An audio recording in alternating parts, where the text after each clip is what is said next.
ताजमहल कला का वो खूबसूरत उदाहरण है जिसे 17वीं शताब्दी के मुगल सम्राट शाहजहां ने अपनी सबसे चहेती बेगम मुमताज महल के लिए उसकी याद में बनवाया था। वो इमारत जितनी खूबसूरत है उतनी ही रहस्यों से भरी हुई है और कोई ना कोई विवाद इस इमारत के इर्द गिर्द घूमता ही रहता है।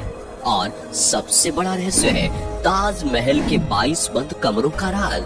आखिर क्यों बंद है ये कमरे? क्या इनमें हिंदू देवी देवताओं की मूर्तियां छुपी हुई हैं? क्या सच में ताजमहल शिव मंदिर को तोड़कर बना है? जिस ताजमहल को हम प्यार के निशानी के रूप में जानते हैं, असल में ये हिंदुओं के इष्ट देव का मंदिर है। जी हाँ, क्या सच में ताजमहल को शाहजहां ने नहीं बल्कि हिंदू शासकों ने बनवाया था? क्या ताजमहल का इतिहास इतना गहरा है? ताजमहल को मुमताज की याद में शाहजहां ने 1632 में बनवाया था, लेकिन इसके जस्ट अपोजिट अगर हम गौर करें तो इसकी कहानी कुछ और ही बयान करती है। जैसे कि कहा जाता है कि ताजमहल पहले एक शिव मंदिर था जिसे ताजो महल, तेजो महालय या फिर शिवालय के नाम से जाना जाता था। और इस बात को प्रूफ के लिए ताजमहल पर अब तक कई किताबें लिखी गई जो इस बात का दावा करती हैं कि ताजमहल पहले एक हिंदू मंदिर हुआ करता था। इन्हीं में से एक किताब पीएन ओक द्वारा लिखी गई है, ताजमहल द ट्रू स्टोरी। इस किताब में उन्होंने ताजमहल के शिव मंदिर होने के एक नहीं कई दावे किए और ताजमहल के शिव मंदिर होने का सबसे पहला दावा करने वाले भी यही शख्स थे। और इतना ही नहीं दोस्तों, अगर आप ताजमहल की वास्तुकला पर नजर डालें तो उसकी दीवारों पर हुई कारीगरी, जैसे फूल, आम के पेड़ की पत्तियां, कमल के फूल, नारियल और त्रिशूल भी बने हुए हैं, जबकि ये सभी चीजें हिंदू वास्तुकला की निशानी है। इसके अलावा ताजमहल का गुंबद कलश के डिजाइन का है, जबकि मुस्लिम धर्म में कलश का कोई काम नहीं है। और इस लिहाज से इतिहासकार ये मानते हैं कि ताजमहल पहले एक मंदिर हुआ करता था। दोस्तों, अब ये जान लेते हैं कि इस मुद्दे पर एएसआई की रिपोर्ट क्या है। दोस्तों, जब एएसआई ने 1978 में ताजमहल के नीचे के चैम्बर में छानबीन शुरू की तो उन्हें ऐसे कोई सबूत नहीं मिले जो इस बात का दावा करते हों कि ताजमहल पहले एक शिव मंदिर हुआ करता था। एक रिपोर्ट में एएसआई ने यहाँ तक कह दिया कि सर्वे के दौरान उन्होंने पाया कि सब कुछ मुगल कालीन शैली के अनुसार ही है और ऐसे कोई सबूत नहीं है, ना ही कोई देवी देवता की मूर्ति है जो ये साबित करती हो कि पहले यह एक शिव मंदिर या किसी मंदिर का प्रारूप रहा होगा। कुल मिलाकर कहें तो जो कुछ भी सर्वे रिपोर्ट पे लिखा गया वह यह दर्शाता है कि सब कुछ मुगल काल का है।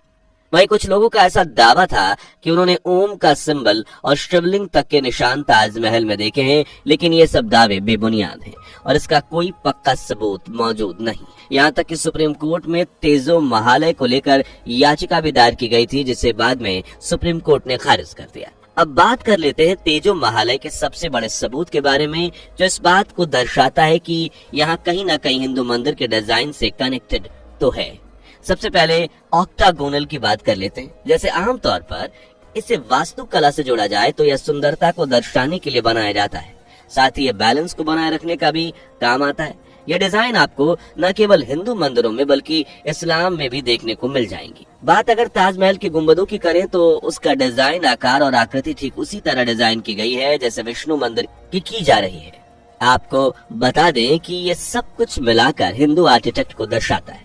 दूसरी सिमिलैरिटी जो ताजमहल और विष्णु मंदिर में पाई गई है वो ये है कि यहाँ पर इस्तेमाल किए गए संगमरमर के सफेद पत्थर, दोनों ही जगह इन सुंदर पत्थरों का इस्तेमाल किया गया है। इन दोनों ही जगह इन पत्थरों को लगाने का उद्देश्य वास्तुकला की सुंदरता को दर्शाना था। कुल मिलाकर हम ये कह सकते हैं कि सिमिलैरिटी होने का मतलब ये नहीं कि हिंदू ही ऐसा कर सकते हैं, मुस्लिम में भी इन चीजों का महत्व है। वही बात अगर वाटर टैंक और शिवलिंग के निशान की करें तो इस बात को लेकर भी लोगों की अलग अलग राय है। शायद इसीलिए ये बात आज भी विवादों से घिरी हुई है, जहां इतिहासकारों का मानना है कि यह निशान ताजमहल के मंदिर होने का दावा कर रहे हैं, वहीं कुछ लोग ऐसा कहते हैं कि यह मुगल शासकों द्वारा बनवाया गया था। इस बारे में पीएन ओक की किताब में कहा गया है कि ताजमहल असल में तेजो महालय है जिसका 1155 में बनवाया गया था।